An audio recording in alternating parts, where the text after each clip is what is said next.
हवस एक ऐसी बीमारी है, यदि किसी आदमी के ऊपर यह हावी हो जाए ना तो वह अपनी जान दे भी सकता है और किसी और की जान लेने के लिए आमदा भी हो सकता है। दोस्तों, जब एक 35 साल की महिला को इस बीमारी ने बहुत बुरी तरह से जकड़ लिया, फिर तो ये महिला उसके चंगुल में इस प्रकार से फंसती है कि वह 14 साल के एक लड़के को अपने प्यार के चंगुल में फंसाती है और फिर इसी हवस की आग के चलते एक दिन उस महिला की मौत हो जाती है। दोस्तों, किस प्रकार से पूरी कहानी घटित हुई, आज हम इस वीडियो के माध्यम से सब कुछ सच्चाई जानने वाले हैं। आपसे विनती है इस कहानी को अंत तक जरूर देखिएगा और यदि आपको ये कहानी अच्छी लगे तो हमको कमेंट करके ज़रूर आशीर्वाद दीजिएगा। दोस्तों, आइए जानते हैं। नमस्कार, आदाब, सत श्री अकाल। दोस्तों, स्वागत है आपका हमारे यूट्यूब चैनल किस्से क्राइम के। और दोस्तों, आपसे वही प्यार भरी गुजारिश, आगे बढ़ने से पहले हमारे चैनल को सब्सक्राइब करना, नोटिफिकेशन की बेल को दबाना बिल्कुल ना भूलें। दोस्तों, हम लोग फेसबुक पर भी हैं, हमको वहां पर फॉलो अवश्य कर लें। और आज का बेहद ही हैरान करने वाला मामला सामने आया है चेन्नई से। दोस्तों, चेन्नई भारत का प्रसिद्ध शहर, जहां पर बहुत सारे लोग काम करने के लिए आते हैं। लेकिन इस कहानी की शुरुआत होती है बिहार से। दोस्तों, बिहार का वह छोटा सा गांव जहां पर ये लड़का रोहन रहा करता है। रोहन के जो पिता है उनकी तबीयत अचानक से ख़राब हो जाती है और इसी वजह से रोहन को अपनी जो पढ़ाई है वह बीच में ही छोड़नी पड़ती है, क्योंकि वहाँ रोहन का परिवार थोड़ा बड़ा था और उनके अब जो खर्चे पानी है सब कुछ चलने दूभर हो गए। वो लोग परेशान है कि आखिर उनको काम कहाँ पर मिले। अब तो वह जो लड़का रोहन है, रोहन को उसका फूफा जो होता है, जो चेन्नई में ही काम करते हैं, वो रोहन को कमाने के लिए कहते हैं और कहते हैं रोहन की माँ से कि इस लड़के को चेन्नई भेज दो। दरअसल वह यहाँ पर उसकी नौकरी लगवा देगा। और दोस्तों, छोटे बच्चों को काम तो नहीं मिलता है, लेकिन उस रोहन के फूफा के कहने की वजह से अब तो उस लड़के को बनियान बनाने वाली फैक्ट्री में काम मिल जाता है। और दोस्तों, यहाँ पर जो रोहन है वह रहता तो है उसी कंपनी में, लेकिन वह यहाँ खाने पीने के लिए कंपनी के मेस को यूज़ करता है और वहीं पर जो भी पैसे कमाता है अपनी माता, अपने परिवार के लिए भेज दिया करता है। इसी प्रकार से जब उसका करीब 20 दिन ही बीते थे, अचानक उसकी एक मुलाकात एक ऐसी महिला से होती है जो कि दिखने में काफ़ी खूबसूरत होती हैं। महिला का नाम होता है सपना। सपना बहुत ही अच्छे ढंग से उस लड़के से बात करती है, उससे पूछती है कि बेटा तुम कौन हो, कहाँ से आए हो। अब तो वह लड़का रोहन अपने बारे में सारी सच्चाई बयां कर देता है और कहता है कि कैसी मजबूरी में उसको यहाँ कमाना पड़ रहा है। दरअसल वह अपनी पढ़ाई को छोड़कर आया है और उसके परिवार का जो भरण पोषण है वो भी तो उसको करना है, क्योंकि वह अपने परिवार में सबसे बड़ा बेटा है। दोस्तों, वह बताता है कि वह बिहार से ही आया है। अब बिहार का नाम सुनते ही वह सपना जो है वह बहुत ही ज़्यादा खुश होती है और कहती है कि भाई हम भी तो बिहार के हैं, कभी हमसे भी मिलो, हमारे घर आओ और हम आपको अच्छी दावत देंगे। और दोस्तों, इस पूरी प्रक्रिया को जानकर वह जो सपना है एक दिन अपने पति को बताती है और कहती है, पूछती है कि उस लड़के को क्या वे घर पे बुला सकते हैं खाने के लिए। अब तो उस सपना के पति भी हामी भर देते हैं और कहते हैं कि हाँ बिल्कुल बुलाइए, भाई लड़का हमारे अपने बिहार का है तो हमें तो बड़ी खुशी होगी। दोस्तों, अगले दिन सपना उस लड़के रोहन से कहती है कि आज शाम का खाना आपका हमारे घर पे बना है। अब तो रोहन भी बहुत ज़्यादा खुश होता है और बस कहने लगता है कि ठीक है, वह शाम को तुम्हारे साथ ही चलेगा। अब तो शाम को जैसे उनकी छुट्टी होती है, सपना के साथ वह लड़का रोहन भी उनके घर पे जाता है। सपना अब अच्छे से खाना बनाती है और दोस्तों, ये खाना बिल्कुल बिहार के खाने जैसा होता है। यहाँ पर उस लड़के ने काफ़ी दिन बाद घर का खाना खाया था, बहुत ही खुश होता है और बड़े ढंग से उनका शुक्रिया अदा करता है और कहता है कि आज आपने उसको धन्य कर दिया। दोस्तों, अब तो जो रोहन है अपने उसी फैक्ट्री में लौट आता है, क्योंकि भाई उसका रहना सोना तो वहीं पे होता है। दोस्तों, एक दिन की बात, अब तो जो उस सपना का पति होता है उसको कंपनी के काम से मुंबई आना होता है। यहाँ पर वो 5 दिन के लिए आते हैं। अब तो वह जो सपना है वह कहती है कि हमारे बच्चे छोटे हैं, तुम कहो तो मैं उस रोहन को घर में सोने के लिए बुला लूँ। भाई छोटा लड़का है, वैसे तो कोई दिक्कत है नहीं। दोस्तों, अब तो यहाँ पर उसका पति भी कहता है हाँ ठीक है भाई, बिहार का अपना बालक है, तुम उसको बुला सकते हो। अब तो सपना रोहन से कहती है कि आज रात तुमको उनके घर चलना है, खाना भी वहीं पे मिलेगा और तुम्हें वहीं कमरे में सोना भी है। अब तो रोहन वहाँ सपना की बात को मानता है और उनके साथ उनके घर चला जाता है। यहाँ पर शाम के समय पूरा परिवार खाना खाता है। खाना खाने के बाद अब तो जो रोहन है वह सोने के लिए एक दूसरे कमरे में चला जाता है और वह सपना अपने 3 बच्चों के साथ दूसरे कमरे में सो जाती है। दोस्तों अभी तो रात के करीब 2 ही बजे थे। अचानक उस लड़के रोहन की आंखें खुलती है।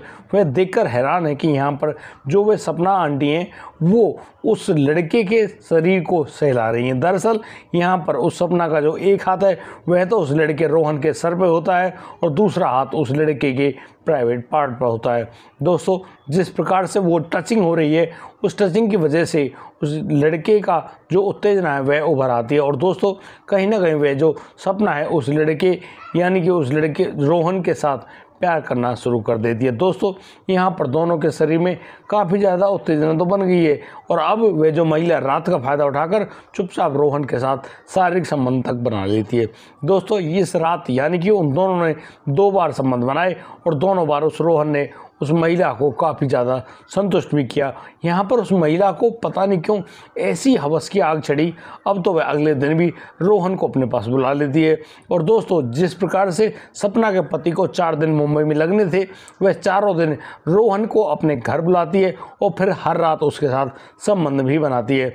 दोस्तों नई उम्र का वह लड़का यहाँ पर उस आंटी को खुश करने की कोशिश तो करता है, लेकिन कहीं ना कहीं वह उसको संपूर्ण प्यार नहीं दे पाता है। दोस्तों एक दिन की बात होती है, वह जो सपना है वह ड्यूटी पर नहीं जाती है और उस दिन यानी कि वह उस लड़के रोहन से भी छुट्टी करा लेती है।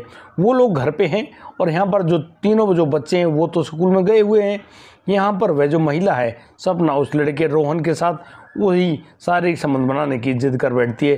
पर लड़का रोहन उससे मना करता है कि आंटी रात को ही ठीक है, तुम दिन में इस प्रकार के काम क्यों कर रही हो। लेकिन वह जो महिला है वह बड़े ही प्यार से उस रोहन को अपने साथ अपने बेडरूम में ले जाती है और फिर उसी के साथ यही काम करने लगती है। लेकिन दोस्तों वह दिन उन लोगों का इस प्रकार के काम करने का आखिरी दिन सा होता है, क्योंकि यहाँ पर कहानी बदलने वाली थी। उस दिन अचानक उस सपना का जो पति है वह पति कंपनी से किसी वजह से वापस घर आ जाता है और जैसे ही वह घर में घुसता है वह पाता है कि यहाँ पर वह लड़का रोहन अपनी आंटी के ऊपर सवार हुआ पड़ा है और बस वो दोनों शारीरिक सुख का आनंद ले रहे हैं। जिस प्रकार से यहाँ पर इस प्रकार का कांड होता देख वह सपना का जो पति है वह अपनी पत्नी पर बहुत ही जोर से बरस पड़ता है। वह कहने लगता है कि तुमने आज अपनी इज्जत, शर्म, हैसियत सब कुछ गंवा दिए। तुम एक छोटे से बच्चे के साथ इस प्रकार के काम करती हो। अरे अगर तुम्हें कुछ इसी प्रकार की ज़रूरत है तो उससे कहना, वो अपने ढंग से तुम्हारे सारी समस्याओं को दूर करेगा, तुम्हारी हर प्रकार की हवस की आग को ठंडा करेगा। लेकिन शायद तुमने यह काम मुँह से ना बताकर बहुत बड़ी गलती करी है।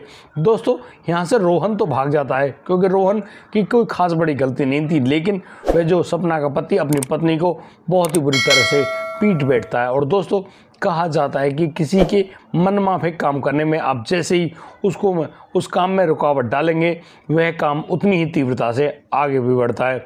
दोस्तों कहीं ना कहीं उस महिला को ऐसे लगने लगता है अब तो वह अपने पति से बदला लेके और उस लड़के के साथ शारीरिक संबंध जरूर बनाएगी।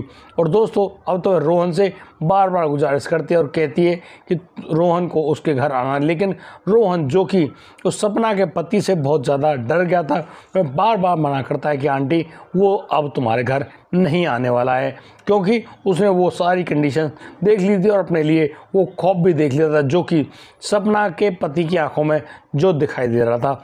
एक दिन जब दोनों सपना और रोहन उस कंपनी में काम कर रहे होते हैं, वह सपना रोहन से कहती है कि तुम्हारे जो अंकल हैं वो अपने काम के लिए बाहर गए हुए हैं और उनको आने में करीब 5-6 दिन का टाइम और लगेगा। दरअसल उनका जो टूर बना है वह दिल्ली का बना है और वो दिल्ली से आने में उनको टाइम तो लगेगा ही।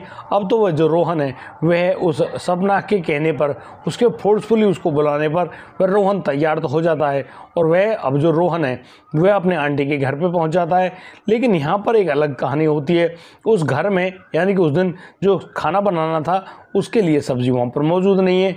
अब तो वह लड़का रोहन बड़े ही तसल्ली से उस घर में मौजूद तो है, लेकिन अब सपना कहती कि वह मंडी जा रही है और सब्जी लेकर आएगी। वह तो अब अपने घर से निकलती है और सब्जी लाने के लिए जाती है मार्केट, और मार्केट से जब सब्जी परचेज करके आती है तो वह पाती है कि उसका जो मतलब कि प्रेमी है, वह 14 साल लड़का रोहन उसी के घर में उसके बेड पर लेटा हुआ है। यहाँ पर वह बड़ी ही राहत की सांस लेती है और सोचती है कि हाँ, रोहन आज उसको खुश कर देगा क्योंकि वह कहीं पर नहीं भागा है। अब तो जो सपना है अपने काम को बड़ी ही होशियारी से निपटाती है, बड़ी ही तसल्ली से अपने काम को फिनिश करने के बाद अपने बच्चों को खाना खिलाने के बाद अपने बेडरूम में छोड़कर आती है, उनके लिए टीवी चला देती है और फिर एक थाली में खाना परोसकर लाती है रोहन के लिए, रोहन को भी खाना खिलाती है। दोस्तों, यहाँ पर जो रोहन है रोहन भी कुछ ऐसी प्लानिंग किए बैठा था। अब तो वह खाने को देखकर तैयार हो जाता है और खाना खाने लगता है। उसने खाना खा लिया और करीब 1 घंटे बाद जब वह सपना अपने तीनों बच्चों को ढंग से सुलाकर वहाँ आती है और बस उस लड़के रोहन से कहती है कि चलो तैयारी करते हैं और अपना वही काम करते हैं। यहाँ पर वह लड़का रोहन उससे मना करता है कि आंटी, उसके पास ऐसी ताकत नहीं है कि तुम्हारे साथ रोज़ रोज़ इस प्रकार के संबंध बनाए, लेकिन जब तुम ज़्यादा ही उससे कह रही हो तो ठीक है, आंटी कपड़े उतारो और तैयार हो जाओ। अब तो यहाँ पर जिस प्रकार से वह जो उसकी आंटी सपना है अपने कपड़े निकाल कर बेड पर लेट गई है और अपने प्रेमी अपने आशिक उस लड़के रोहन से कह रही है कि तुम भी कपड़े निकाल कर जल्दी आओ।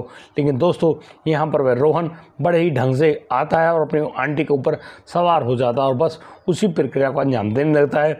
अब तो वह जो आंटी सपना है बड़े ही ढंग से शारीरिक सुख का आनंद ले रही है, लेकिन उसको मालूम नहीं था कि यहाँ जो लड़का है वह कुछ अलग प्रक्रिया को अंजाम देगा। दोस्तों, अचानक वह लड़का रुकता है और सराहने पर रखी हुई उस खास वस्तु को चुपचाप से उठाता है, क्योंकि यहाँ सपना की आंखें तो बंद हो चुकी हैं, वह तो पूरे शारीरिक सुख का आनंद ले रही है। वह लड़का रोहन भी इसी बात का इंतजार कर रहा होता है और वह अब उसी धारदार वस्तु को लेकर उसको उस सपना के गले पर फेंक देता है। दोस्तों, जिस प्रकार से उसने वहाँ पर वह चीज़ इस्तेमाल करी है, अब तो चारों तरफ खून के फुहारे फूट पड़े हैं और उन खून में वह लड़का यानी कि रोहन भी सन जाता है। दोस्तों, अब तो महिला बहुत बुरी तरह से तड़प उठती है, अपने गले पर हाथ तो लगाते, लेकिन वह खून ऐसे थोड़ी रुकेगा, यानी कि थोड़ी देर में उस महिला की तड़प तड़प कर वहीं पर मौत हो जाती है। दोस्तों, जिस प्रकार से रोहन ने इस पूरी प्रक्रिया को अंजाम दिया, रोहन पूरी रात वहीं पर अपनी आंटी की डेड बॉडी के पास रुकता है और बड़ी ही तसल्ली से इंतजार कर रहा होता है कि कब सुबह आए